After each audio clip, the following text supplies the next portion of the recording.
तो हेलो दोस्तों, स्वागत है आप सभी लोगों का हमारे यूट्यूब चैनल सम्राट अकेडमी। तो दोस्तों, मेरा नाम है आकाश H20। इस वीडियो में हम बात करने वाले हैं कि साइंस के वेरी मोस्ट इंपॉर्टेंट क्वेश्चन के बारे में बात करने वाले हैं। वो क्वेश्चन बात करेंगे, टॉप 20 क्वेश्चन बात करने वाले हैं, वो भी सब्जेक्टिव क्वेश्चन जो कि 2021 बोर्ड एग्जाम के लिए बहुत ही ज़्यादा महत्वपूर्ण है साइंस का।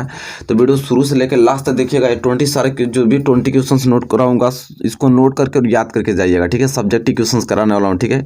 तो बहुत ही ज़्यादा महत्वपूर्ण ये वीडियो बनी है, तो वीडियो शुरू से लेकर लास्ट तक देखिएगा।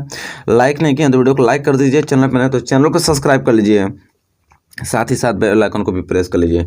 तो चलिए हम लोग टॉप 20 मोस्ट इंपोर्टेंट क्वेश्चंस देखने वाले हैं। बहुत ही तगड़े क्वेश्चंस रहेंगे और चलिए हम वीडियो को स्टार्ट करते हैं और क्वेश्चन नंबर पहले की ओर बढ़ते हैं। चलिए स्टूडेंट देखिए, क्वेश्चन नंबर पहला आपकी स्क्रीन पे आ गया, जो कि बहुत ही ज़्यादा महत्वपूर्ण है। देखिए प्रश्न देख के ही जान जाएंगे आप लोग। कह रहा है कि वायु में जलाने से पहले मैग्नीशियम के फीते को साफ क्यों किया जाता है। बहुत ही ज़्यादा महत्वपूर्ण प्रश्न है कि जब वायु में जलाने से पहले हम मैग्नीशियम के फीते को साफ क्यों किया जाता है। तो चलिए जानते हैं। तो यहाँ उत्तर के माध्यम से लिखेंगे कि मैग्नीशियम की अभिक्रियाशीलता अधिक होने के कारण, मैग्नीशियम की अभिक्रियाशीलता अधिक होने के कारण यह वायुमंडलीय ऑक्सीजन तथा नमी से अभिक्रिया करके मैग्नीशियम ऑक्साइड तथा हाइड्रा ऑक्साइड की एक अक्रिय परत बना लेता है। अतः मैग्नीशियम धातु को जलाने से पहले इसे रेत पत्र से रगड़कर हटाना आवश्यक है, ठीक है। तो यहाँ हमको ये मालूम चल गया कि वायु में जलाने से पहले मैग्नीशियम के फीते को साफ क्यों किया जाता है। तो ये इसलिए साफ किया जाता है क्योंकि उसमें जो मैग्नीशियम की फीते होती है, जो उसमें परत जम जाती है, उसे हम देखिए इसे रेत पत्थर जो सैंड पेपर बालू पेपर होता है उसे हम लोग रगड़ के साफ करते हैं, ठीक है। तब साफ करने के बाद वह जलता है स्टूडेंट। तो इसलिए कह रहा है कि मैग्नीशियम की जो अभिक्रियाशीलता होती है अधिक होने के कारण यह वायुमंडलीय ऑक्सीजन तथा नमी की अभिक्रिया करके मैग्नीशियम ऑक्साइड तथा हाइड्रा ऑक्साइड की एक अक्रिय परत बना लेता है, ठीक है। अतः मैग्नीशियम धातु को जलाने से इसे रेत पत्र से रगड़ कर हटाना आवश्यक है।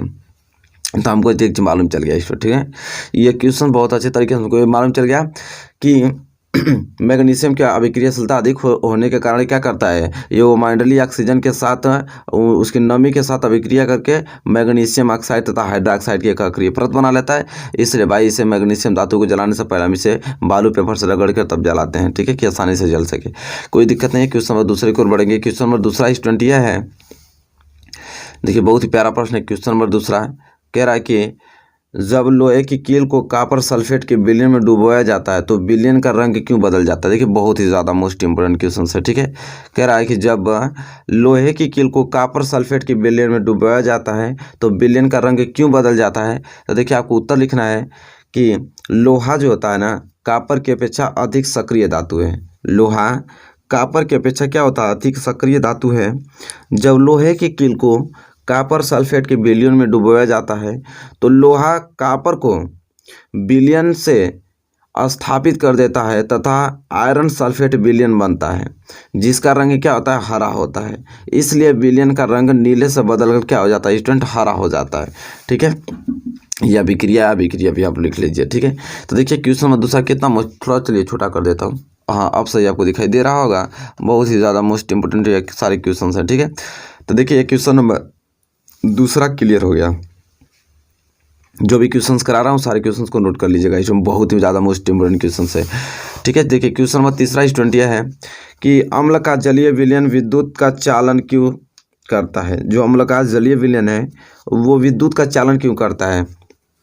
तो देखिए स्टूडेंट उत्तर के माध्यम से हम लोग समझेंगे कि ऐसा क्यों होता है कि अम्ल का जलीय विलयन विद्युत का चालन क्यों करता है। तो देखिए स्टूडेंट ये उत्तर में हम लोग लिखेंगे कि अम्ल को जल में मिलाने पर यह आयनीकृत हो जाता है। अम्ल को जल में मिलाने पर यह क्या हो जाता है स्टूडेंट, आयनीकृत हो जाता है। जब इस जलीय विलयन में विद्युत धारा प्रवाहित की जाती है तो इसमें उपस्थित आयन ही विद्युत का चालन करते हैं, ठीक है स्टूडेंट। कह रहा कि अम्ल का जलीय विलयन विद्युत का चालन क्यों करते हैं। तो अम्ल को हम जल में मिलाने पर यह आयनीकृत हो जाता है। जब इस जलीय विलयन में हम विद्युत धारा क्या करते हैं, प्रवाहित करते हैं, तो इससे उपस्थित जो आयन ही विद्युत का क्या करने लगते हैं, चालन करने लगते हैं। बहुत ही ज़्यादा वेरी मोस्ट इंपोर्टेंट क्वेश्चन मैं करा रहा हूँ आप लोगों को, ठीक है। चलिए क्वेश्चन नंबर तीसरा क्लियर हो गया। क्वेश्चन नंबर चौथे की ओर बढ़ चलते हैं। चलिए स्टूडेंट देखिए क्वेश्चन नंबर चौथा बहुत ही ज़्यादा महत्वपूर्ण प्रश्न है। क्वेश्चन नंबर 4 कह रहा है स्टूडेंट कि बेकिंग सोडा बनाने की दो विधियां रासायनिक समीकरण लिखिए। कह रहा है कि बेकिंग सोडा बनाने की हमको दो विधियां बताइए, वो भी रासायनिक समीकरण भी लिखना है उसका। तो देखिए स्टूडेंट बहुत ही ज़्यादा मोस्ट इंपोर्टेंट है, कैसे हम उत्तर से लिखेंगे। उत्तर में इसे बेकिंग सोडा बनाने की दो विधि और वो भी रासायनिक समीकरण सहित लिखना है। उत्तर में लिखेंगे हम लोग पहला विधि जो होता है स्टूडेंट वो सोडियम बाइकार्बोनेट NaHCO3 का निर्माण सोडियम कार्बोनेट के तृप्त जलीय विलयन में कार्बन डाइऑक्साइड गैस प्रवाहित करने पर होता है। पहला विधि क्या होता है कि सोडियम बाइकार्बोनेट का निर्माण हम सोडियम कार्बोनेट के संतृप्त जलीय विलयन में कार्बन डाइऑक्साइड गैस प्रवाहित करने पर होता है। जैसा कि आप देख पा रहे हैं यहाँ पे जो सोडियम कार्बोनेट है वो कार्बन डाइऑक्साइड के साथ अभिक्रिया करके सोडियम बाइकार्बोनेट बना रहा है। ये तो पहली विधि हो गई, ठीक है। दूसरा विधि स्टूडेंट यह है कि सोडियम क्लोराइड की अभिक्रिया अमोनिया जल व कार्बन डाइऑक्साइड से कराने पर बेकिंग सोडा कार्बोनेट प्राप्त होता है। दूसरा विधि क्या है कि सोडियम क्लोराइड की अभिक्रिया अमोनिया जल व कार्बन डाइऑक्साइड से करवाने पर बेकिंग सोडा सोडियम कार्बोनेट प्राप्त होता है। तो यहाँ पे मैंने विधि बता दिया रासायनिक समीकरण के साथ। तो बहुत ही ज़्यादा मोस्ट इंपोर्टेंट ये क्वेश्चन नंबर क्या है आपका चौथा, बहुत ही लाजवाब क्वेश्चन है। ये सारे क्वेश्चंस को नोट करके जाना स्टूडेंट, ठीक है। चलिए क्वेश्चन नंबर 5 की ओर बढ़ चलते हैं। और क्वेश्चन नंबर 5 स्टूडेंट यह है कि निम्नलिखित में अंतर बताइए। कह रहा है कि निम्नलिखित में अंतर बताइए निस्तापन तथा भर्जन। तो कह रहा है देखिए पहला या तो दो तरीके से पूछता है, तो आपको कहा जाएगा निम्नलिखित में अंतर बताइए निस्तापन तथा वर्जन में, या तो आपको इस प्रकार पूछ लेगा कि वर्जन एवं निस्तापन को उदाहरण द्वारा समझाइए, ठीक है। तो ये जानते हैं वर्जन निस्तापन में क्या अंतर है। तो पहला हेडिंग डालिए वर्जन। अब वर्जन हेडिंग डालने के बाद लिखिए इसमें कि सांद्रित अयस्क को वायु की नियंत्रित मात्रा की उपस्थिति में गलनांक से नीचे परंतु उच्च ताप पर गर्म करके ऑक्साइड में परिवर्तन करने की क्रिया वर्जन कहलाती है। वर्जन क्या किसे कहते हैं स्टूडेंट? तो सांद्रित अयस्क को वायु की नियंत्रित मात्रा की उपस्थिति में गलनांक से नीचे परंतु उच्च ताप पर गर्म करके ऑक्साइड में परिवर्तन करने की क्रिया वर्जन कहलाती है। यहाँ पे उदाहरण में लिख दिया हूँ, ठीक है। तो यहाँ वर्जन आपको क्लियर होता हुआ। अब यहाँ पे निस्तापन क्या होता है कि सांद्रित अयस्क को वायु की अनुपस्थिति में उसके गलनांक के नीचे उच्च ताप पर गर्म करके ऑक्साइड में परिवर्तित करने के प्रक्रम निस्तापन कहलाता है, ठीक है। तो यहाँ पे देखिए इसका भी मैं उदाहरण लिख दिया हूँ। तो देखिए मैटर वर्जन और निस्तापन में अंतर बताइए, तो बहुत ही ज़्यादा मोस्ट इंपोर्टेंट है। तो आपको वर्जन डाल के इतना लिख देना है, निस्तापन डाल के इतना लिख देना है स्टूडेंट, ठीक है। बहुत ही ज़्यादा मोस्ट इंपोर्टेंट है, समझ रहे हैं। तो इस प्रश्नों को आपको किसी कीमत पर तैयार करके जाना होगा। तो सारे प्रश्नों को देख लीजिएगा स्टूडेंट, ठीक है। बहुत ही ज़्यादा लाजवाब प्रश्न है। क्वेश्चन नंबर ये 5 था। हम बढ़ेंगे अगले क्वेश्चन की ओर, क्वेश्चन नंबर 6 की ओर। चलिए स्टूडेंट देखिए क्वेश्चन नंबर 6 बहुत ही प्यारा प्रश्न है, बहुत ही लाजवाब। 3 तरीके से क्वेश्चन पूछा जाता है स्टूडेंट। पहला तो मेंडलीव का मूल आवर्त नियम क्या है, स्पष्ट कीजिए। मेंडलीव के मूल आवर्त नियम तथा आधुनिक आवर्त नियम में मूल अंतर स्पष्ट कीजिए। या तो इस क्वेश्चन को इस प्रकार पूछ लेता है स्टूडेंट कि मेंडलीव का आवर्त नियम क्या है, इसकी व्याख्या कीजिए। या तो इस प्रश्न को ऐसे पूछेगा कि मेंडलीव की आवर्त सारणी किस नियम पर आधारित थी। बहुत ही ज़्यादा लाजवाब क्वेश्चन से स्टूडेंट, 3 तरीके से पूछा जाता है। चलिए उत्तर हम देखेंगे। पहला उत्तर में हेडिंग डालिए आप पहला कि मेंडलीव का आवर्त नियम। आप चलिए जानते हैं कि मेंडलीव का आवर्त नियम क्या है। तो स्टूडेंट लिखेंगे हम लोग कि इस नियम के अनुसार तत्वों के भौतिक तथा रासायनिक गुणधर्म उनके परमाणु भारों के आवर्ती फलन होते हैं। इस नियम के अनुसार तत्वों के भौतिक तथा रासायनिक गुणधर्म उनके क्या परमाणु भारों के आवर्ती क्या होते हैं, फलन होते हैं। अर्थात तत्वों को उनके बढ़ते परमाणु भारों के क्रम में व्यवस्थित करने पर एक निश्चित समय अंतराल पर गुणों की पुनरावृत्ति होती है। तो ये आपको किस में डालना है, मेंडलीव के आवर्त नियम में। अब उसी के नीचे डालना है आधुनिक आवर्त नियम। अब आधुनिक आवर्त नियम क्या होता है स्टूडेंट? तो कह रहा है कि इस नियम के अनुसार तत्वों के भौतिक तथा रासायनिक गुण उनके परमाणु क्रमांकों के आवर्ती फलन होते हैं। इस नियम के अनुसार तत्वों के जो भौतिक तथा रासायनिक गुण होते हैं उनके परमाणुओं के क्रमांक के जो आवर्ती फलन होते हैं, और अर्थात तत्वों को उनके बढ़ते परमाणु क्रमांकों के क्रम में व्यवस्थित करने पर एक निश्चित समय अंतराल के पश्चात गुणों की क्या होती है, पुनरावृत्ति होती है स्टूडेंट, ठीक है। और नीचे लिख देना आपको कि अतः स्पष्ट है कि आधुनिक आवर्त नियम, जो आधुनिक आवर्त नियम है वो तत्वों के परमाणु क्रमांकों पर, जबकि मेंडलीव का मूल आवर्त नियम परमाणु भारों पर आधारित है, ठीक है। तो समझ में आ गया आप लोगों को, जो आधुनिक आवर्त नियम है वो तत्वों के परमाणु क्रमांक पर निर्भर करता है, जबकि मेंडलीव का जो मूल आवर्त नियम होता है वो परमाणु के भारों पर निर्भर करता है। तो ये प्रश्न बहुत ही ज़्यादा मोस्ट इंपोर्टेंट है, जो मैं आपको बता दिया हूँ क्वेश्चन नंबर 6 स्टूडेंट, ठीक है। चलिए क्वेश्चन नंबर 6 क्लियर हो गया बहुत अच्छे तरीके से। तो हम बढ़ेंगे अगले क्वेश्चन की ओर, क्वेश्चन नंबर 7 की ओर। चलिए देखिए स्टूडेंट, क्वेश्चन नंबर 7 आ गया, बहुत ही ज़्यादा मोस्ट इंपोर्टेंट है। ठीक है, क्वेश्चन नंबर 7। क्वेश्चन नंबर 7 क्या रहा है स्टूडेंट यहाँ पे कि एक जल विद्युत संयंत्र में किस ऊर्जा का रूपांतरण होता है। बहुत ही ज़्यादा लाजवाब स्टूडेंट प्रश्न है कि एक जल विद्युत संयंत्र में किस ऊर्जा का रूपांतरण होता है। तो देखिए आप उत्तर क्या लिखेंगे कि एक जल उत्पादन के लिए, जल विद्युत उत्पादन के लिए, क्योंकि जल विद्युत है ना, पूछा कि एक जल विद्युत संयंत्र में किस ऊर्जा का रूपांतरण होता है। तो जल विद्युत उत्पादन के लिए एक जल विद्युत संयंत्र में अधिक ऊंचाई से गिरते हुए जल की स्थितिज ऊर्जा को विद्युत ऊर्जा में क्या कर देता है, रूपांतरित किया जाता है, जिससे कि क्या हो, विद्युत ऊर्जा प्राप्त होती है। ठीक है स्टूडेंट, बहुत ही प्यारा प्रश्न है क्वेश्चन नंबर 7वां कि एक जल विद्युत संयंत्र में किस ऊर्जा का रूपांतरण होता है।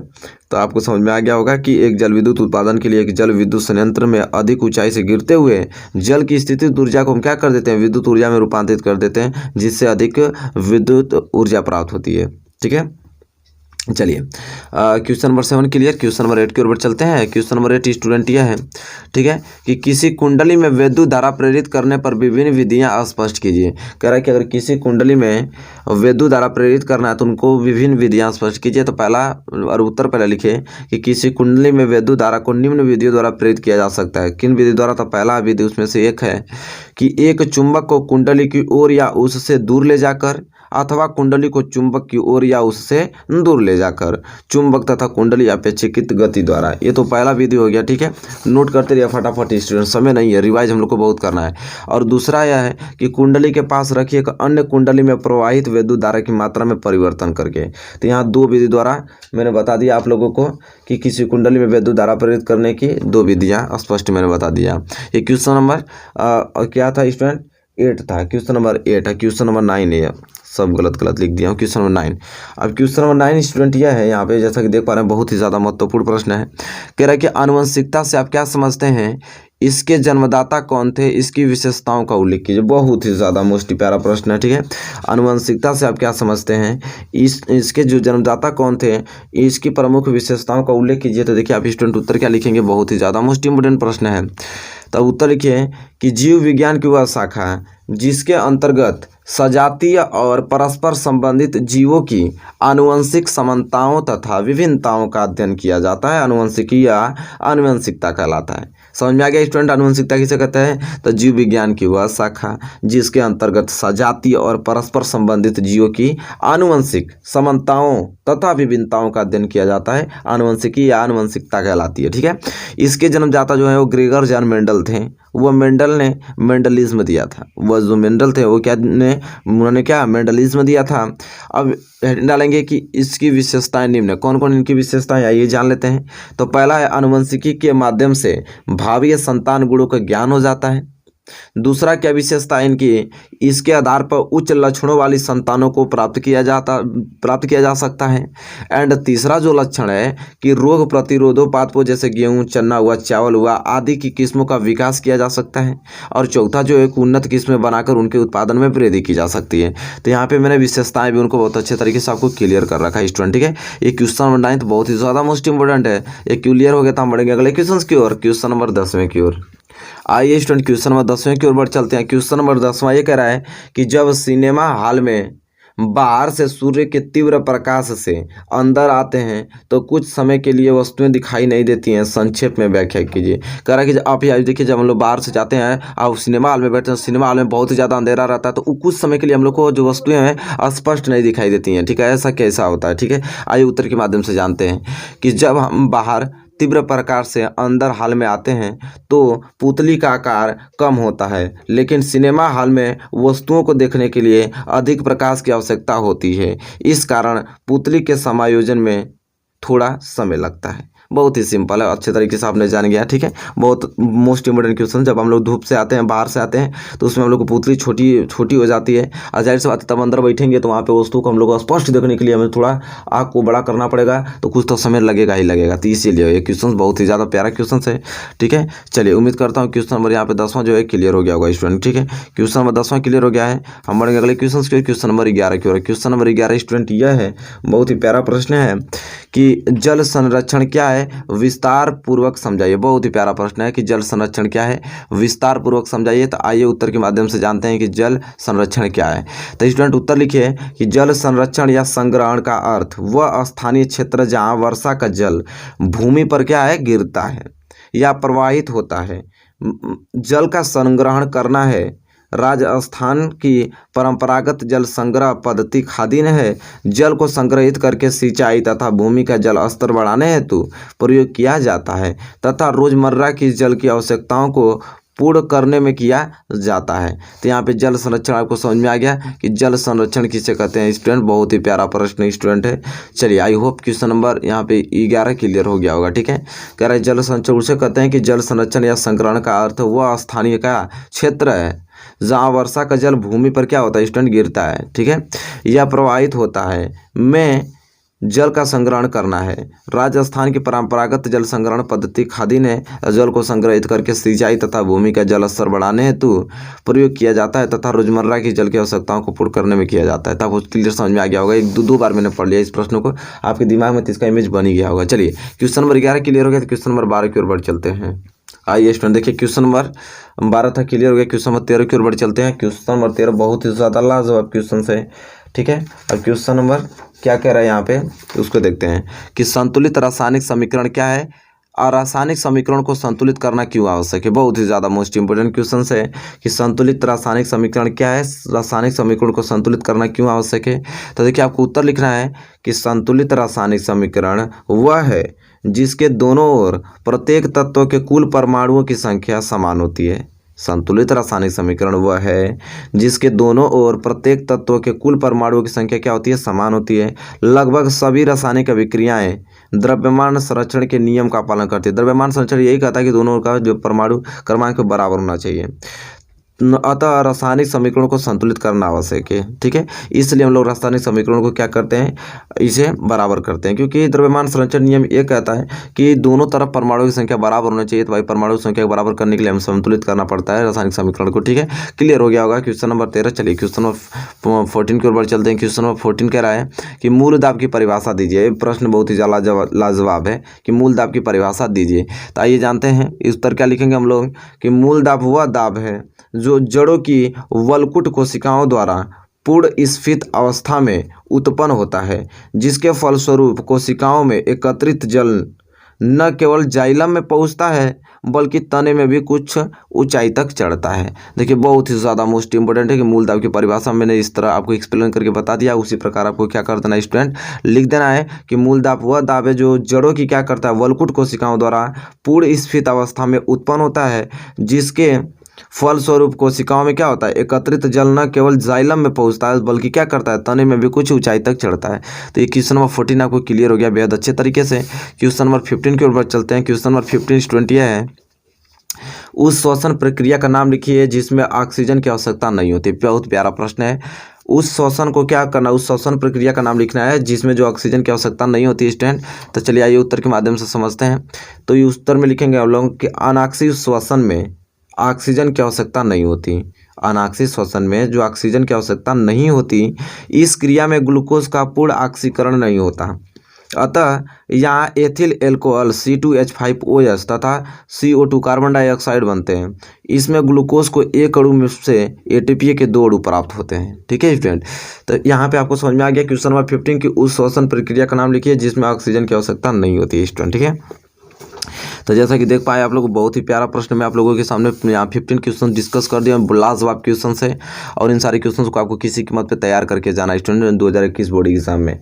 तो बताइए स्टूडेंट वीडियो आपको कैसी लगी है। वीडियो आपको अच्छी लगी क्योंकि बहुत ही ज़्यादा लाजवाब जो आप मोस्ट इंपॉर्टेंट क्वेश्चन मैं आप लोगों के सामने लेकर आया था। ठीक है, वीडियो अच्छी लगी है तो प्लीज़ इसे लाइक कीजिए स्टूडेंट। चैनल पर अगर नए हैं तो आप चैनल को भी क्या कर लीजिए, सब्सक्राइब कर लीजिए और बेल आइकन को प्रेस कर लीजिए। ईमानदारी से जो 15 क्वेश्चन बताऊँ इसमें सारे क्वेश्चन को नोट करके और ईमानदारी से याद करके जाइएगा, क्योंकि बहुत ही ज़्यादा 2021 बोर्ड एग्जाम के दृष्टिकोण से बहुत ही प्यारा प्रश्न है स्टूडेंट। ठीक है, चलिए तब तक के लिए दोस्तों धन्यवाद। मिलेंगे आपसे नेक्स्ट वीडियो में।